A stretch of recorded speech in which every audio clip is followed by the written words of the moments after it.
Donc, je vais commencer par vous laisser vous présenter vite fait en 2 minutes voilà, qui vous êtes, qui vous représentez, s'il vous plaît. Allez-y. Je commence. Allez-y. Bonjour à tous, Ignacio Pisano, responsable de revenus du pricing pour le groupe Louvre-Hôtel. Merci, Mac. Merci, Ignacio. Je suis Aurore Poupard, donc directrice revenu management pour Emeraude Hôtel, un petit réseau de 11 hôtels à Paris, en Bretagne.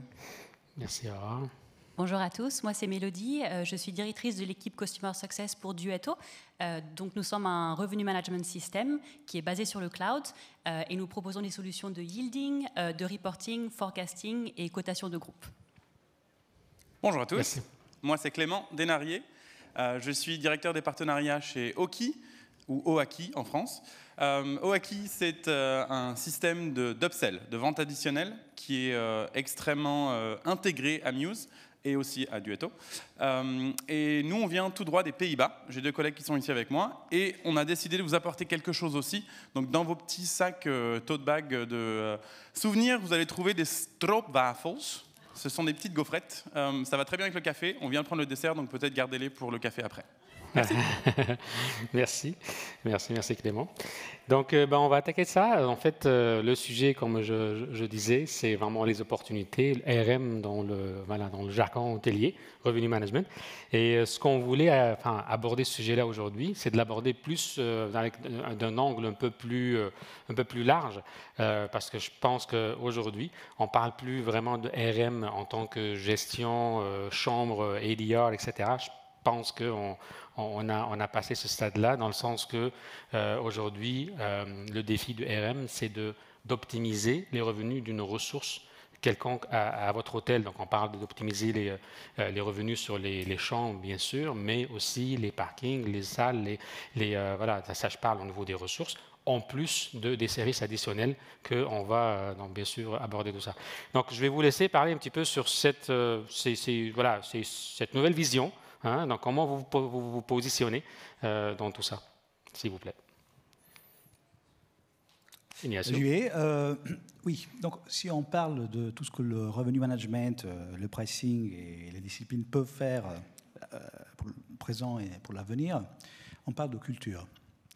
On parle du fait qu'il y a aujourd'hui des experts de revenu management, les revenue managers, mais c'est un métier qui existe dans l'aérien depuis 40 ans, dans l'hôtellerie depuis 20 ans.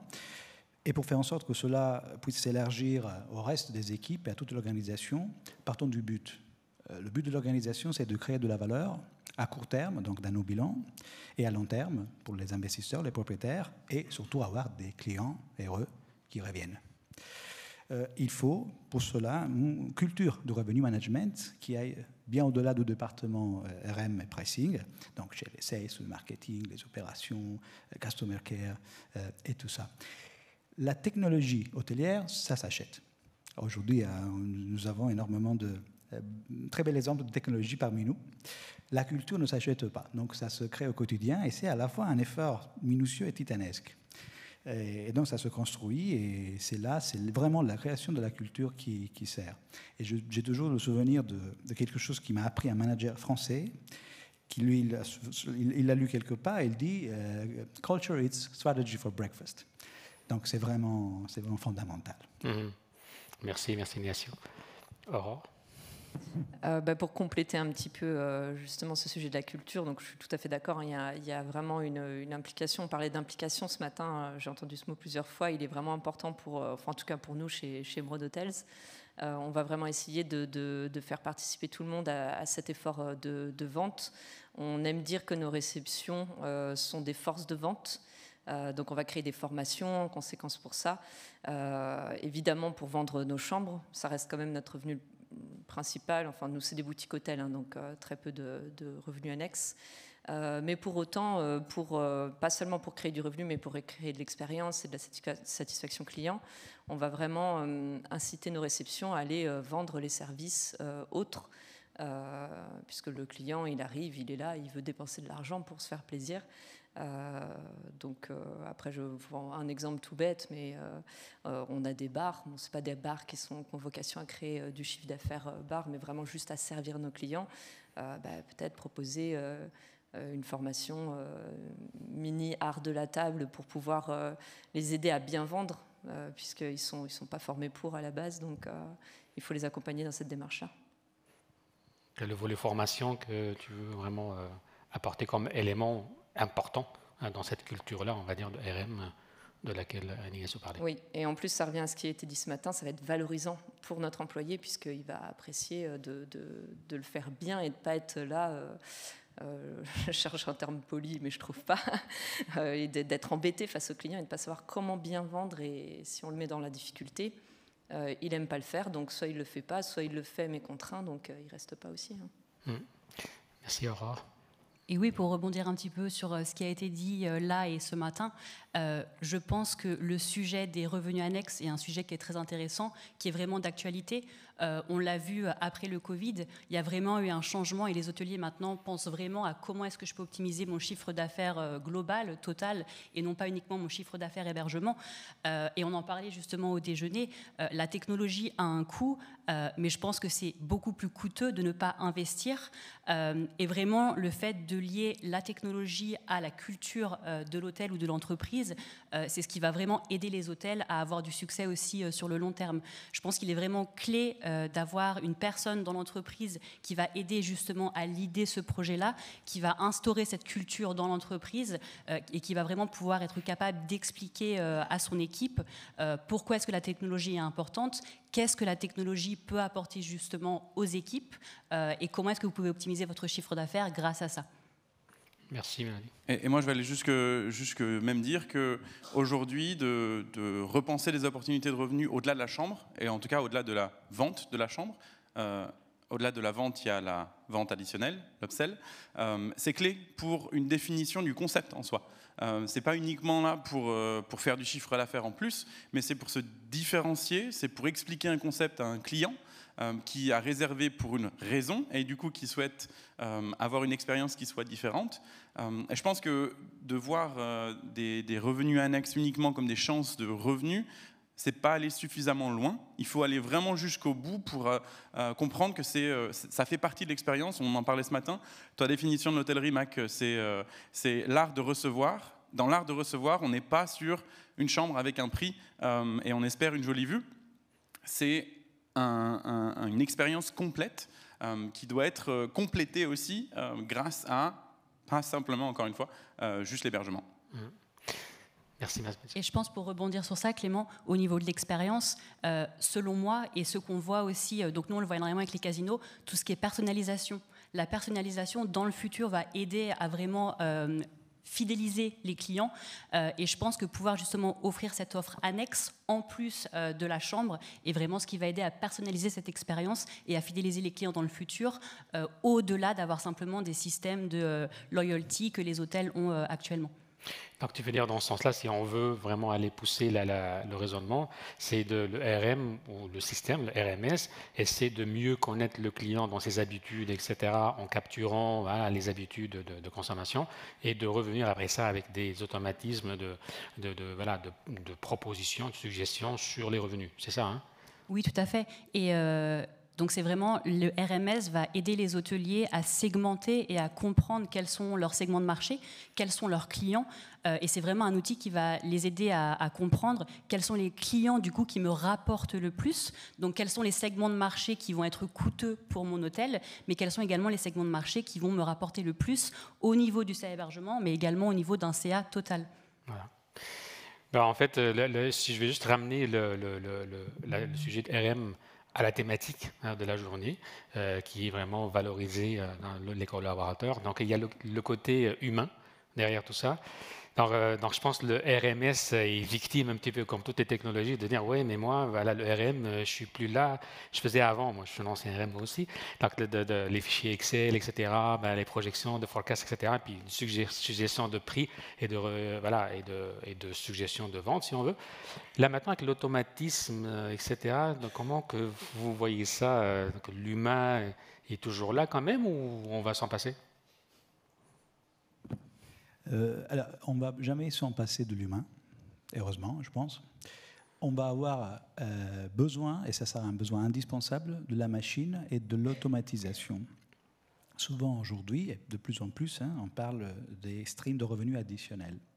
Prenons les places de parking que pendant le jour ne sont pas utilisées et on les vend, on les loue voilà, pour optimiser le revenu. Prenons les espaces meeting que le samedi et dimanche ne sont pas utilisés et faisons ceci, cela.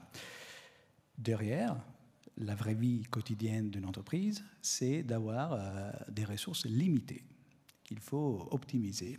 Alors, l'optimisation et l'automatisation, ça va être la clé pour justement conjuguer la possibilité d'aller saisir les opportunités et revenus additionnels, mais sans évidemment aller devoir recruter une armée de personnes qui ne sauraient pas en fait, annuler le bénéfice, le gain de la revenu additionnel. Et donc oui, l'automatisation est clé. Et la technologie sert justement et doit servir, doit aider les hôteliers dans l'automatisation. Voilà, c'est très important. Donc voilà, on revient au fait de dire que l'hôtellerie subit cette mouvance avec la technologie comme les autres industries. Un repositionnement des descriptions de tâches au niveau de l'hôtellerie, si on parle justement, mais sans pour autant dénigrer l'élément humain qui doit piloter quand même en arrière et puis apporter d'autres choses. Oui, et puis il faut aussi comprendre que l'humain, il est là pour apporter une valeur humaine. Et donc, moi, ce que je trouve magnifique, on est encore une fois un outil d'upsell qui est utilisé par des revenus managers, majoritairement. Et en fait, moi, j'ai l'impression que grâce aux automatisations qui sont faites avec d'autres systèmes, toute la partie administrative, toute la partie réellement, on va dire, tactique d'un travail d'un revenu manager a été optimisée, ce qui veut dire qu'on a enfin du temps pour penser stratégiquement et penser créativement. Et nous, on arrive à avoir des conversations avec des revenus managers, moi je ne pensais pas que c'était possible, mais en vrai si, avec énormément de créativité, toujours pour remplir leurs objectifs. Je prends un exemple très, très facile. Via notre plateforme, on a des hôtels qui proposent des upgrades surprises. Le client ne sait pas, il a déjà fait sa réservation, il arrive dans 3 jours, le client ne sait pas quelle chambre ils vont avoir, donc ça veut dire qu'ils vont libérer leur chambre de base, et ensuite ça va être à l'équipe de dire, bon, bah, pourquoi pas au final vous mettre dans la suite, si vraiment toutes les autres chambres sont prises, ou bien on peut tout simplement vous mettre dans une chambre supérieure, et les clients sont ravis, ils adorent ça forcément, l'upgrade elle est payante, on ne fait pas d'upgrade gratuite, et le RM il est content parce que ça a libéré une des chambres en amont, et ça veut dire que cette chambre peut être revendue, et en plus de ça, on augmente le prix moyen également. Donc ça c'est des choses qui sont je trouve magiques et qui font vraiment partie de l'humain dans l'hôtellerie, c'est d'aller chercher des idées, d'aller chercher ce que les clients souhaitent, des tendances, et moi j'adore ça. C'est la petite touche humaine qui est supportée par la technologie, quoi.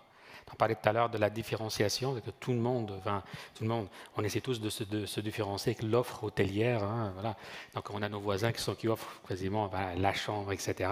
Et on essaie de se différencier. Et comment on peut se différencier? Et justement avec cette petite touche humaine, comme tu parlais d'upgrade, pourquoi pas, pour mieux fidéliser le client, quoi. Et oui, je pense qu'on en a beaucoup parlé ce matin.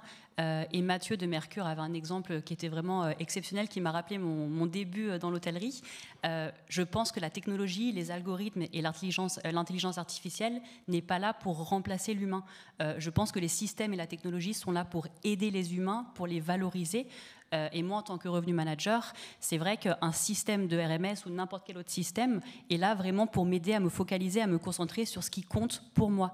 Et en tant que revenu manager, mon métier est vraiment d'optimiser le chiffre d'affaires de l'hôtel pour lequel je travaille et de limiter les coûts. Donc je ne devrais pas passer mon temps à travailler sur des fichiers Excel, à extraire des rapports, à combiner des données. Ça n'apporte pas de valeur ajoutée. Donc le système et la technologie est vraiment là pour aider la personne à se concentrer sur ce qui va rapporter à l'entreprise. Merci Mélodie. Aurore, quelque chose à rajouter? Je peux juste dire, moi justement par rapport à mon équipe RM, de l'expérience que je vois, de l'expérience qu'ils ont au quotidien, effectivement la technologie leur enlève des tâches rébarbatives, pas intéressantes, et leur enlever ces tâches-là, c'est aussi rendre, comme disaient mes collègues de la journée, ça rend les tâches plus intéressantes. En fait, on leur laisse leurs tâches à valeur ajoutée, on leur enlève les tâches pénibles et ennuyantes, et ça va être le cas de façon très directe sur le revenu manager, mais aussi de façon indirecte sur les équipes des hôtels quand elles sont impliquées dans cette démarche de revenu management. Merci. Je pense qu'il y a un volet important qu'on doit aborder, c'est la partie data, les données. On est tous d'accord que les RMS, c'est des algorithmes qui sont alimentés par les data. Et donc, technologiquement parlant, est-ce que vous avez vu une avancée par rapport à la qualité des data, par rapport à leur façon d'être transférés, les API versus les XML qu'on a connus autrefois? Est-ce que c'est des choses que vous pouvez peut-être donner des avis là-dessus? Bien sûr. Oui, énormément. Nous avons eu une avalanche de data, de types, de toutes sortes, depuis une quinzaine d'années. Et c'est un vrai chemin de crête, le fait d'utiliser bien la data, qui donne encore plus de valeur à la présence de l'humain dans la gestion du revenu management. Vous vous souvenez, il y a quelques années, c'était peut-être la première fois qu'il y avait une sorte de forme de proteste sur les réseaux sociaux, alors qu'il y a eu quelque chose qui s'est passé à New York qui a paralysé les transports en commun, et Uber, que tout le monde connaît, a monté les prix. Il y avait un algorithme derrière. Ils ont monté les prix. Techniquement parlant, bravo, c'est le métier de revenu manager. Mais derrière, l'image de la marque, de la boîte, du revenu management en soi. La même chose se vérifie et peut se vérifier alors qu'on pousse le trait sur l'utilisation, l'exploitation de la data, l'exploitation du pricing. La technologie aujourd'hui, les algorithmes nous permettent de changer de prix tous les 5 minutes. Et ils sont beaucoup plus rapides et plus précis qu'un revenu manager, parce qu'ils le font 7 jours sur 7, 24 heures sur 24, ils prennent plein de data, plein de clients. Mais voilà, l'importance de l'humain et l'importance de gérer de manière de soigner la gestion de la data, et justement pour éviter qu'on passe de la personnalisation à l'intrusion, ce qui est souvent très mal perçu. Alors, la technologie déjà commence à le faire, d'accord, mais l'humain derrière doit aussi accompagner. Voilà, encore une fois, pour insister, souligner l'importance de l'humain. Et d'un point de vue de la data, aujourd'hui, on ne peut pas se passer d'aller chercher les aspects de personnalisation, parce que finalement, le marché nous impose de le faire si on veut gagner des parts de marché, parce qu'on ne peut pas s'arrêter à l'optimisation du prix de la chambre. Il faut comprendre qu'il y a des gens qui ont idéalement une sensibilité unique au prix, au service, à la manière dont on vend. Et aujourd'hui, les outils, la technologie et la data nous permettent de faire ça. Merci. Aurore, je sais que la data, pour toi, c'est un sujet de prédilection. Essentiel. Voilà. Oui, aujourd'hui, on parlait un petit peu de tout ce qui est complexité. C'est vrai que la data est de plus en plus puissante, de plus en plus. On parle de big data aujourd'hui.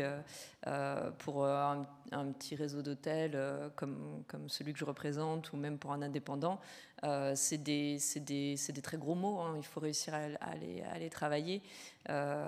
Cette data, il faut l'exploiter. La technologie aujourd'hui, c'est plus un choix, c'est une obligation. Qui peut manuellement aujourd'hui traiter toute cette data, la traiter correctement? On ne peut pas demander à nos réceptionnistes de faire ça avec leur tête. S'ils font ça avec leur tête, déjà elle explose, et puis ils ne s'occupent plus du client, ce n'est pas l'objectif. Donc l'exploitation de cette data, il faut déjà qu'elle soit propre. Donc le choix des outils, la façon dont ils sont connectés, elle est essentielle pour que la data soit propre, qu'elle soit bien du coup exploitée par les algorithmes qui vont les analyser, mais bien mieux que nous. Il faut quand même qu'on les pilote, mais ils vont le faire mieux que nous. Et derrière, on va fournir une information qui est déjà qualifiée, ciblée à notre réceptionniste ou à notre site internet, enfin peu importe, pour que la vente soit qualifiée. C'est cette complexité qui fait que c'est pas un choix, la technologie aujourd'hui, c'est une obligation. Merci. Ouais, si je peux juste ajouter là-dessus, je pense que tu l'as dit aussi ce matin, là, que c'est aussi notre responsabilité, et là je parle en tant que fournisseur de technologie aussi, de faire en sorte que la data, la big data, ce ne soit plus des mots qui font peur, ce ne soit plus des mots qui effraient et qui ne veulent rien dire pour certains, ou qui veulent tout dire pour d'autres. Je pense que c'est très important de concrétiser tout ça, et encore une fois, on est ici pour concrétiser la data tellement que ça devient du chiffre d'affaires ou même du bénéfice. Et je pense que c'est très important de garder ça en tête aussi quand on manipule justement la data. Et au final, de choisir aussi des supports technologiques qui vous permettent de peut-être pas manipuler la data comme elle l'est, mais plutôt de traduire des logiques, des envies métiers, des perceptions, on va dire, de personnalisation, encore une fois. Très simplement, ça peut être par exemple de réussir à identifier que tel client fait partie de, je sais pas, est Platinum ou est Gold dans un programme de fidélité, et de leur proposer une offre qui va être singulière, qui va être différenciée, à un prix qui va être différencié, même pour un upgrade. Et pour ça, ça veut dire vraiment directement convertir une valeur d'un client en chiffre d'affaires additionnel et en expérience client, en relation client qu'on va avoir sur du long terme. Merci. Et je pense que oui, Clément, ce que tu viens de dire, c'est très important. On parle beaucoup de data, justement, pour aider les hôteliers. Mais je pense que dans notre industrie, peut-être pas dans cette salle aujourd'hui, parce qu'on est tous là grâce à Muse, donc je pense que c'est quand même des hôteliers qui connaissent la technologie, mais il y a quand même énormément d'hôteliers de nos jours qui n'ont pas accès à cette data et qui ne savent même pas en fait par où commencer. Et c'est vrai que pour nous, c'est évident, mais je pense que la data n'est pas forcément quelque chose d'évident pour tout le monde. Et il y a encore trop d'hôteliers qui essayent justement d'optimiser les opportunités de revenus sans savoir, mais par où est-ce que je peux commencer, à quel système je peux faire appel, et par où est-ce que je peux commencer justement pour avoir accès à cette data, à quoi est-ce qu'elle doit ressembler, et justement, comment est-ce que je peux l'utiliser pour maximiser ces opportunités? Voilà. Bah, tout à fait. Et puis, est-ce que je me trompe en disant que l'approche API ouverte, ou OpenAPI, qui aujourd'hui permet d'alimenter vos algorithmes de différentes sources, parce qu'on parle d'un PMS dans le temps, mais maintenant, on n'a plus juste le PMS, on a aussi le CRM, on a plus un upselling qu'on peut brancher ensemble, hein, regardez-moi. Et la résultante, c'est d'avoir une data qui va reconnaître, comme tu disais tout à l'heure, Mélodie, pour le cas des casinos, voilà, cibler un client particulier, ses préférences en termes d'habitude de consommation, et d'aller chercher le plus son revenu. Et ça, je pense que c'est hyper important, c'est crucial, parce qu'on parle de valoriser nos collaborateurs toute la journée. Faire du copier-coller, c'est pas valorisant. De cliquer, tout simplement parce que deux systèmes ne se parlent pas, c'est pas valorisant. C'est pas pour ça que nos étudiants d'école hôtelière vont aujourd'hui en école et sont obligés de porter des costumes, comme on a dit ce matin. C'est pas pour cette passion-là qu'on choisit ce métier, cette branche. Et je pense que ça, il faut aussi le reconnaître, comme l'a dit Jonathan ce matin de Room Checking. Je trouve que c'est très très pertinent aussi de le dire. Les outils qu'on apporte sont aussi là pour, encore une fois, améliorer l'expérience employés, on l'a dit déjà ce matin, mais je pense que ce qui est très important aussi, c'est de voir et de constater l'évolution qu'il y a eu sur les 5, 6, 10 dernières années, d'une ouverture justement de ces données, de ces API, grâce au système comme Muse par exemple, qui est extrêmement ouvert, qui fait que tous ces acteurs qui sont là vont pouvoir enfin se plugger entre eux, se brancher entre eux et créer des innovations qu'on n'avait jamais vues avant. Et je trouve que c'est quelque chose qui est magnifique parce que c'est vraiment le futur de l'hôtellerie, en tout cas la technologie comme support plutôt que remplacement, encore une fois, parce qu'il y a ces communications qui se font. Je suis fort biaisé également, mais Duetto et Oki ont une intégration, alors qu'un upsell et un RMS en soi, c'était pas dit que ça avait beaucoup de sens. Et maintenant, on arrive à trouver des résultats de 40% d'augmentation juste d'un prix de surclassement. Et ça, c'est des choses qui apportent de la valeur à l'hôtel, clairement, et à l'employé aussi, parce qu'il n'y a pas à aller vérifier 4 ou 5 systèmes différents avant d'accepter une demande, par exemple. Merci Clément. J'aimerais qu'on aborde le futur maintenant. Où est-ce qu'on s'en va dans tout ça? Est-ce que, voilà, donc comment vous voyez le futur de RMS? Est-ce que de l'intelligence artificielle? Est-ce qu'on parle aussi de tout ce qui est attribute-based pricing? C'est la tarification basée sur les attributs. Est-ce que c'est quelque chose qui est en train de se faire inviter ou de s'imposer, on va dire, dans les développements ou dans les visions de RMS, s'il vous plaît? Oui, je pense que moi, tout ce qui est attribute-based pricing, selon moi, c'est vraiment le futur. Surtout maintenant, après le Covid, on a un marché qui est très dynamique, on a énormément de demandes, et comme Ignacio l'a dit, maintenant, les hôtels doivent vraiment se différencier. Et je pense que c'est ça qui va les aider à se différencier. Donc, pour en revenir à l'exemple des casinos, ils sont très, très, très forts pour ça. Et les casinos vont vraiment jusqu'à un point, ils connaissent la valeur précise de chacun des clients qu'ils vont recevoir. Et les casinos sont prêts justement à sacrifier, entre guillemets, du CA hébergement pour pouvoir optimiser tout le reste. Et les casinos connaissent tellement bien leurs clients réguliers qu'ils vont savoir précisément quelle est la chambre que ces clients aiment. Par exemple, si j'ai un client qui dépense énormément dans mon casino, je vais lui donner une upgrade pour une suite qui est gratuite parce que je sais que justement je vais rajouter de la valeur à ces clients-là et c'est comme ça que je vais les fidéliser. Donc pour moi, tout ce qui est attribute-based pricing, connaître ses clients précisément, connaître leurs valeurs et comment les fidéliser va être clé dans le futur. Merci. Avez-vous des points à rajouter, non? Je pense qu'il y a 3 volets. Clément a cité quelque chose qui est très important et qu'il y a un an, on aurait pu considérer comme quelque chose qui allait venir dans un an. Et là, on se rend compte que c'est maintenant. Et c'est l'expérience employée. Parce qu'on connaît tout les contraintes du marché du travail en ce moment. Et donc, d'où l'importance d'offrir aussi une expérience agréable aux collaborateurs. Parce qu'aujourd'hui, en fait, les tâches se complexifient et c'est à la technologie de les simplifier. D'accord ? Il y a tout ce qui est difficile doit rester dans les coulisses, alors que l'utilisateur, le general manager, le revenue manager, lui, il doit avoir une expérience un peu paisible. Ça fait partie des raisons pour lesquelles les employés, les collaborateurs choisissent ou pas une telle entreprise. Il y a un aspect qui est l'aspect client et celui, pour l'avenir, de la personnalisation. Idéalement, on devrait avoir un jour une offre, un produit, un prix pour chaque client. À un moment donné de la journée, j'achète du chambre double standard, je prends un bibi et je la prends à ce prix-là. Et voilà.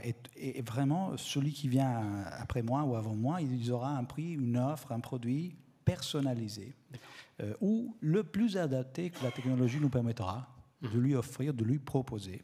Ça crée de la valeur pour le client, ça crée de la valeur pour l'entreprise.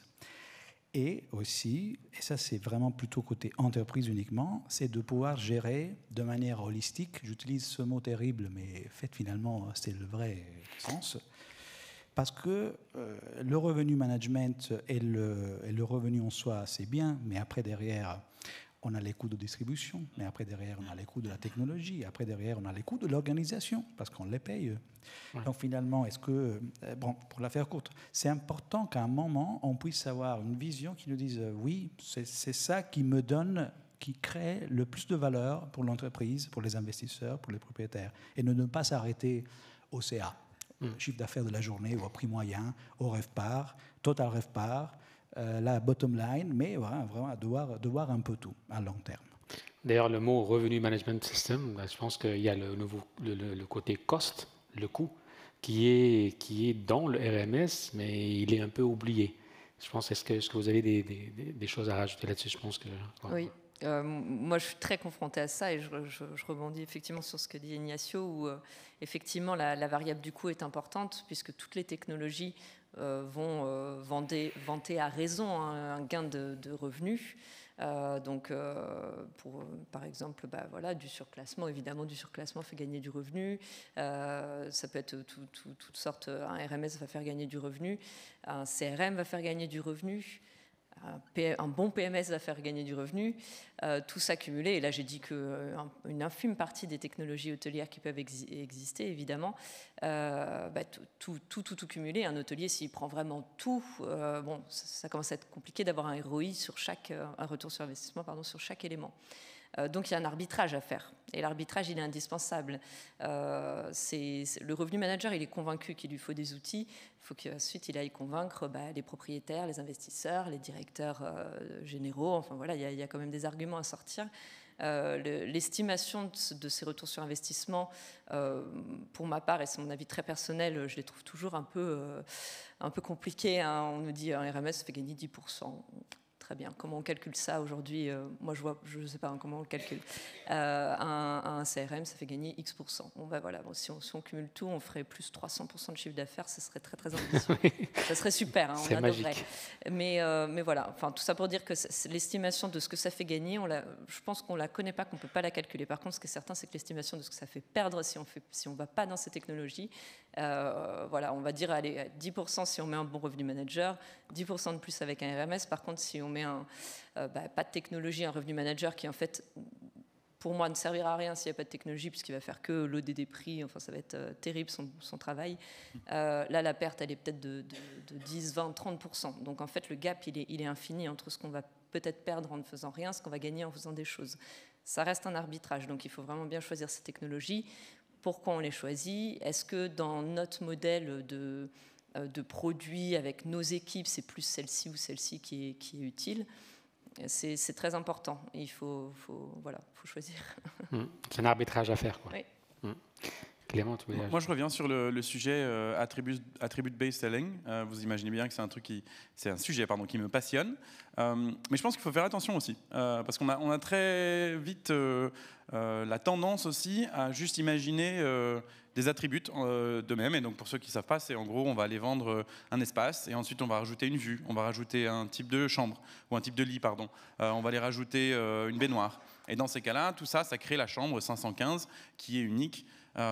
Si on va là-dedans, ça veut dire qu'on commence à proposer un catalogue d'attributs à un client qui n'a pas du tout envie d'avoir un catalogue d'attributs. Je pense que ce qui est très très important, c'est de comprendre la valeur de chacun de ces attributs et ensuite de pouvoir proposer à un client qui vient pour un séjour avec des raisons. On l'a bien vu ce matin, corporate, leisure, pleasure, tout se filtre. Mais si on n'arrive pas à comprendre pourquoi le client vient, comment est-ce qu'on peut leur proposer des attributs qui correspondent?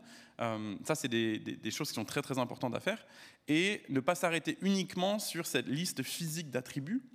Je pense que ce qui est encore important de faire, encore une fois, je retourne dans ma créativité, c'est de penser au concept de l'hôtel, en fait. Qu'est-ce qui me rend différent, moi en tant que Golden Tulip ou moi en tant que boutique hôtel de chez Emerald Hotel, et qui fait que, en renforçant avec cet attribut-là qui me définit, comment est-ce que je peux faire en sorte que, en effet, j'ai quand même plusieurs types de chambres différentes et les propriétaires, les investisseurs n'aiment pas que mes chambres supérieures ou mes suites soient en général vendues au prix de mes standards parce que je veux remplir l'hôtel.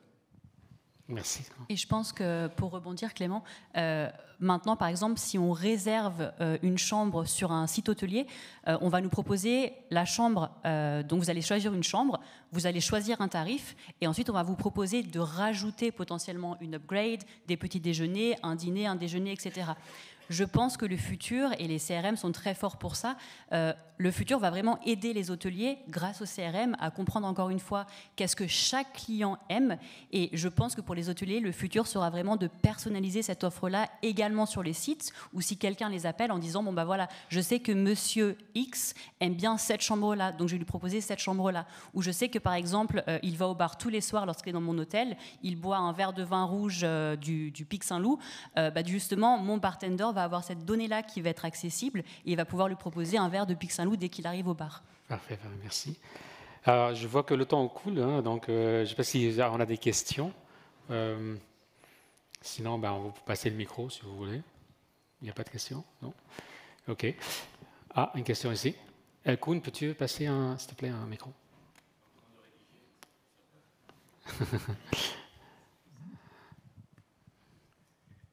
Oui, donc à part l'upselling, on parle beaucoup de yield management, des technologies utilisées depuis bien longtemps dans l'aérien. On le sait bien actuellement avec des prix qui sont dithyrambiques. Pouvez-vous nous dire, sans rentrer dans le détail, sur quel type de data vous vous appuyez justement pour proposer le meilleur prix à un instant T pour une chambre donnée, pour un hôtel donné? Du coup, je la prends. Ouais. Alors, on va se baser bien sûr sur les données PMS. Donc là, avec le Covid, on sait que les données historiques, malheureusement, ne sont plus du tout utiles. Les hôteliers se basaient énormément sur les données historiques. Maintenant, malheureusement, c'est un point de référence que nous n'avons plus. Je pense qu'on avait tous espoir qu'on pourrait de nouveau se baser sur 2018 ou 2019, et on se rend compte qu'en fait, c'est pas possible du tout, parce que le marché évolue très, très, très rapidement.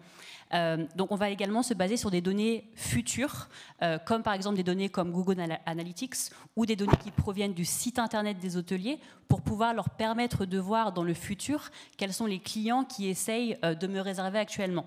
Donc encore une fois, quels sont les types de tarifs que ces clients regardent, d'où est-ce qu'ils proviennent, donc pour que je puisse justement adapter mon offre et mon tarif en fonction. Mais je pense que la clé va être vraiment les données futures, donc de pouvoir capturer la demande dans le futur pour aider les hôteliers à prendre des décisions dans le présent.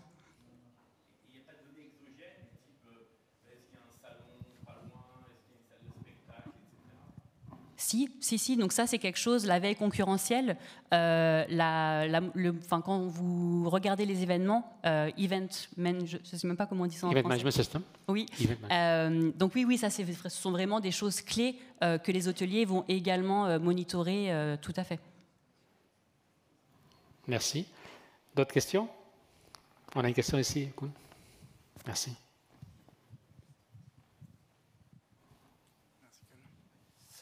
Oui, bonjour. Juste un petit commentaire sur l'attribut by selling. Aujourd'hui, il y a très peu de systèmes qui permettent de le faire. Muse le permet avec notamment une start-up qui est interfacée avec Muse, qui s'appelle Govendy. Voilà, donc je voulais juste partager ça avec vous. Merci. D'autres questions? Non. OK. En fait, moi, je voulais juste peut-être revenir sur un volet au niveau de la technologie. Je sais que, voilà, en termes de yield, en termes de propositions tarifaires, etc., voilà, le système, voilà, de façon basique, comment que ça marche, c'est que, voilà, on reçoit, les PMS reçoivent des suggestions tarifaires pour les chambres. Maintenant, est-ce qu'on est rendu à des suggestions tarifaires pour les salles de réunion, pour les parkings, pour d'autres sources, ou pas encore? Si, je pense que c'est aussi le futur.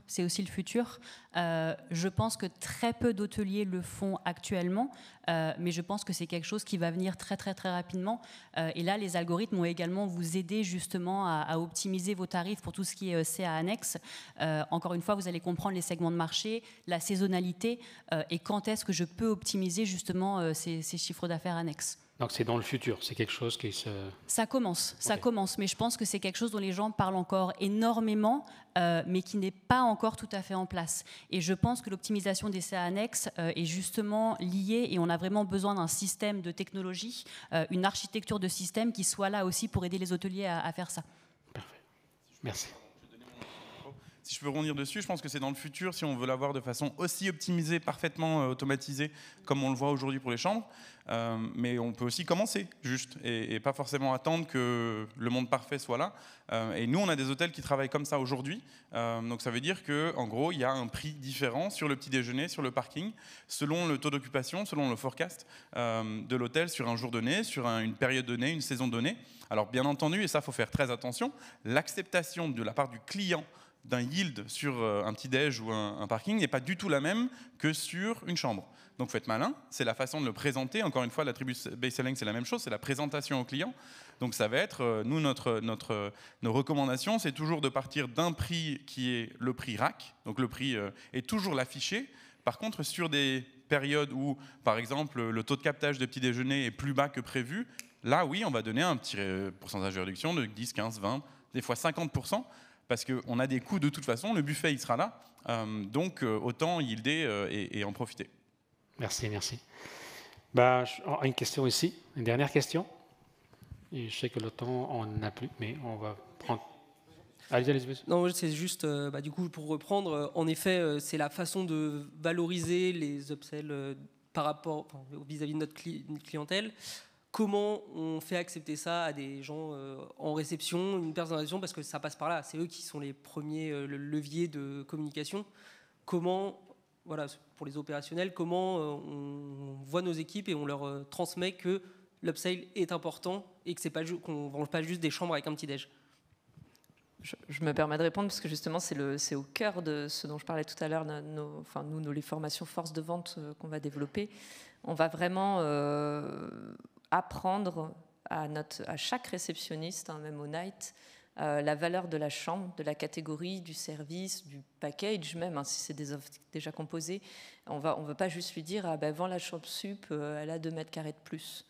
Non, elle a 2 mètres carrés de plus, elle a plus de lumière, elle a tel service. Et des fois, ils oublient ça parce qu'on oublie dans leurs intégrations de les former à ça. Donc la formation est au cœur de tout.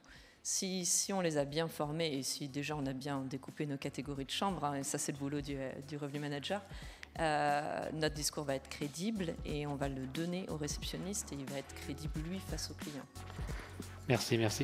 En fait, je me permets de clôturer la session. Merci encore à nos panélistes pour votre contribution. Je vous invite à les remercier. Merci.